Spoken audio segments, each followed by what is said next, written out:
بسم الله الرحمن الرحيم والصلاة والسلام على رسول الله وعلى آله وصحبه ومن والاه.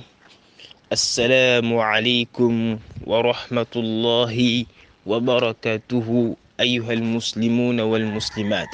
Chers frères et sœurs en islam du Gabon, de Libreville, du Haut-Ogooué, de Logoué-Lolo, de Logoué-Vindo, de Wolontem et j'en passe.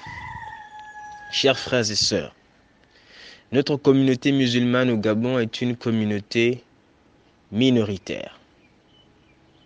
Alhamdulillah, nos frères d'origine étrangère sont arrivés au Gabon il y a quelques années et nous ont apporté ce qu'ils avaient de l'islam.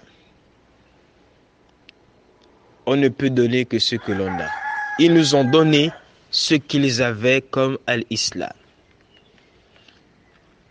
Plus de 60 ans après, la situation de la communauté est telle que nous la connaissons.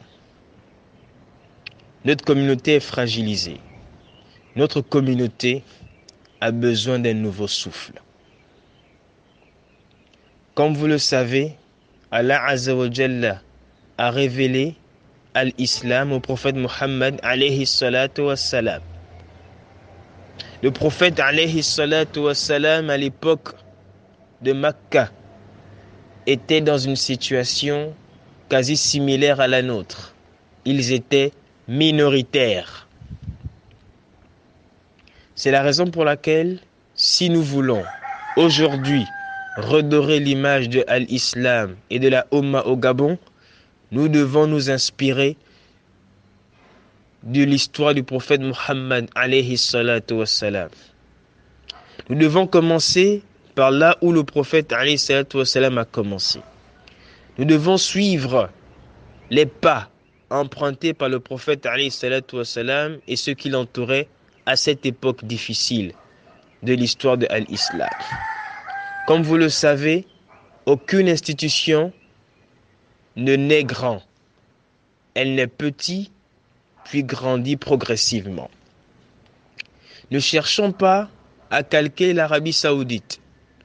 Ne cherchons pas à calquer les pays qui ont connu l'islam et le meilleur islam depuis des siècles. Ils ont une longue histoire. Ceux qui sont aujourd'hui, alhamdulillah, nous voyons dans leur pays les préceptes de l'islam s'appliquer un peu partout. Nous observons les fruits aujourd'hui qu'ils jouissent de cet islam. C'est parce que justement, leurs prédécesseurs ont posé les jalons. Ont créé la plateforme leur permettant aujourd'hui de jouir totalement de l'islam. Nous, ici au Gabon, nous devons faire la même chose. Nous devons nous mettre dans la peau du prophète alayhi salatu wassalam et des sahaba au début de l'islam. Et nous devons poser les jalons pour que nos enfants et nos petits-enfants demain puissent jouir d'un islam meilleur que le nôtre et puissent jouir des fruits de l'islam.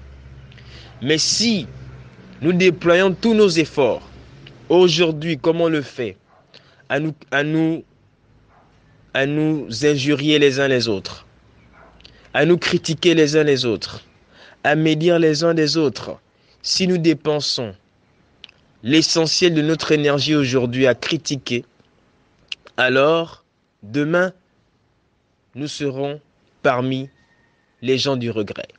Et nos enfants, finalement demain, finiront par aller déposer nos corps à Gabosep. Nos arrière-petits-enfants finiront par aller déposer les corps de leurs parents, donc nos enfants à Gabosep. Pourquoi? Parce que, à leur époque, ils ne trouveront aucun soubassement. La science aura complètement disparu.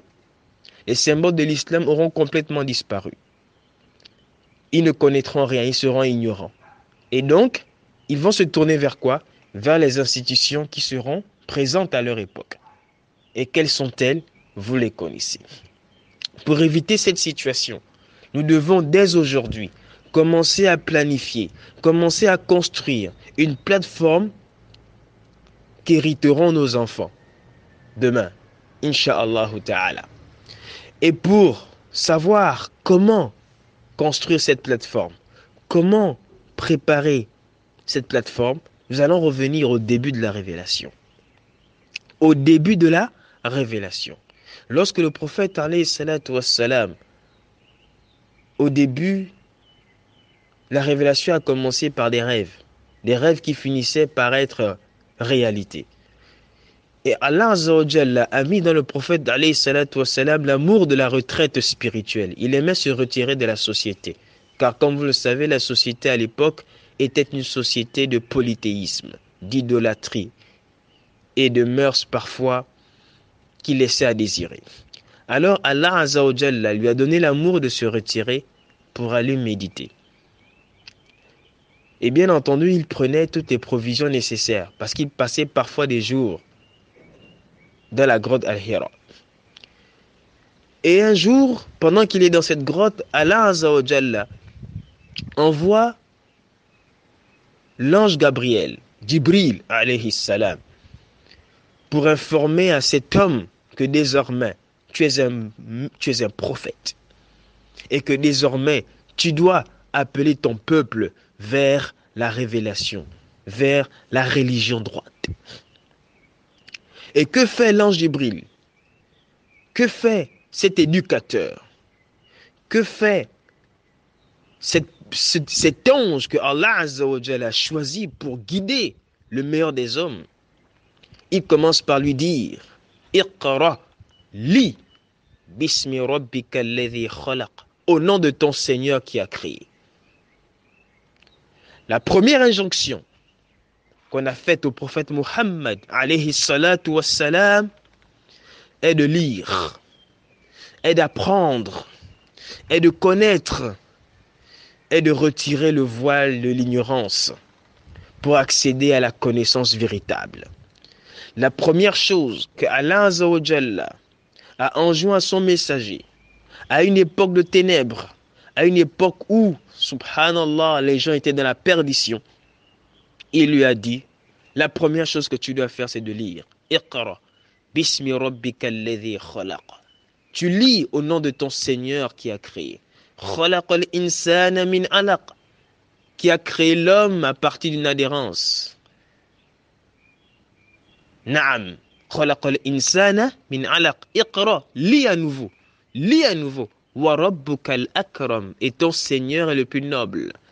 Alladhi allama bil qalam, c'est celui qui a enseigné le livre, qui a enseigné, par la plume. Allama al insana ma lam ya'lam, et il a enseigné à l'homme ce qu'il ne savait pas. En conclusion de cette première étape pour améliorer notre communauté au Gabon, nous devons commencer par l'apprentissage. Nous devons commencer par lire. Nous devons commencer par enseigner les gens. Et par quoi commencer? La réponse est dans la première révélation. Allah Azza wa Jalla a commencé par enseigner à son prophète qui il était. Il a commencé par lui décrire qui il était. C'est ce que nous devons faire aujourd'hui. Commençons par enseigner aux gens qui est Allah tabaraka wa ta'ala. Quels sont ses attributs? Quels sont ses noms?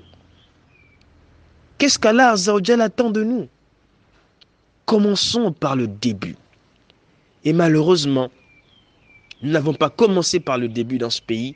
Et c'est la raison pour laquelle aujourd'hui, les jeunes sont perdus. Entre les groupes X et les groupes Y. Entre les frères X et les frères Y. Entre ceux qui s'orientent vers un pays et d'autres qui s'orientent vers un autre pays, les gens sont perdus. Pourquoi? Parce que on n'a pas commencé par le début. Parce qu'on n'a pas suivi la révélation comme il se doit. Et donc, aujourd'hui, Inch'Allah, si on veut revenir, si on veut repartir sur de nouvelles bases, nous devons avoir l'humilité de se dire que nous nous sommes trompés dans la méthode, nous nous sommes trompés dans la méthodologie et que désormais, nous allons revenir humblement à la méthodologie prophétique, à la méthodologie de la révélation, en commençant par le soubassement. Nous devons construire une base, une fondation solide pour que demain, nous ne regrettions pas. Car si nous continuons sur cette ligne directrice, demain, nous allons être interrogés et nous répondrons durement de ce que nous avons fait à notre époque. Nos enfants nous regardent, nos petits-enfants arrivent. Si nous ne nous réveillons pas dès maintenant, ils trouveront un islam gharib, un islam étrange, un islam flou, mélangé à des eaux usées, qu'Allah nous en préserve. Donc, je récapitule. Nous devons revenir à l'apprentissage. Enseignons les gens. Apprenons aux gens qui est Allah tabaraka wa ta'ala. Apprenons aux gens qu'est-ce que le Coran. Apprenons aux gens qui est le prophète Muhammad alayhi salatu wassalam. Apprenons aux gens comment faire la salat. Apprenons aux gens quelles sont les croyances authentiques de l'islam. Apprenons aux gens comment verser la zakat. Apprenons aux gens comment vivre dans une société non musulmane. Tout ceci a été enseigné par le prophète Muhammad alayhi salatu wassalam. Revenons à la lecture. Laissons les téléphones portables. Laissons les réseaux sociaux. Laissons toutes ces entreprises de divertissement. Laissons la télévision. Laissons ces choses qui nous pourrissent les cœurs. Revenons vers Allah tabaraka wa ta'ala. Et incha'Allah, nous serons sauvés. Je vais terminer par ce beau verset. Allah Azza wa Jalla dit Inna Allah la yughayyiru ma bi qawmin hatta yughayyiru ma bi anfusihim. Allah tabaraka wa ta'ala ne change point la situation d'un peuple tant que ces derniers ne changent pas ce qu'il y a en eux-mêmes. Ça veut dire que si nous commençons dès aujourd'hui à modifier notre état d'esprit, à modifier notre comportement, en adoptant les bons comportements, à ce moment-là, Allah Azza wa Jalla va nous assister dans ce changement, il va nous inspirer et nous mettre sur la voie du changement et notre situation va changer. Mais si nous ne changeons rien, nous continuons dans la critique, nous continuons dans notre façon de fonctionner, on passe notre temps, on déploie toute l'énergie pour détruire les autres avec la langue, mais quand il s'agit de construire, mais quand il s'agit d'apporter sa contribution à l'édifice, à ce moment-là, nous devenons paresseux. Si nous sommes comme ça et que nous ne changeons pas, Allah Azza wa Jalla nous laissera dans la situation dans laquelle nous nous trouvons aujourd'hui et qui est lamentable. Un pays dans lequel l'économie est aux mains des musulmans alors que les musulmans sont les plus pauvres de façon générale. Les musulmans sont les moins respectés dans ce pays. On nous traite de moutons, on nous traite de tous les noms d'oiseaux, on ne nous respecte pas.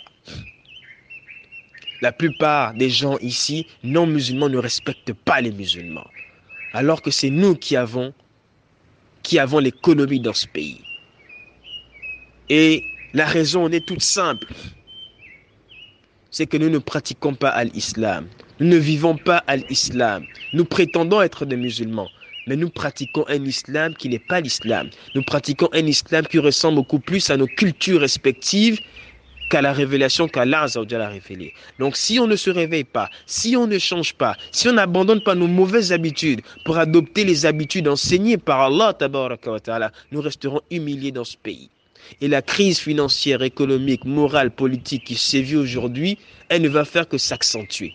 En revanche, si nous revenons vers Allah, tabaraka wa ta'ala, et que nous nous soumettons corps et âme à sa révélation avec sincérité, Allah tabaraka wa ta'ala a promis qu'il allait nous donner la suprématie, non pas pour nuire, mais pour construire.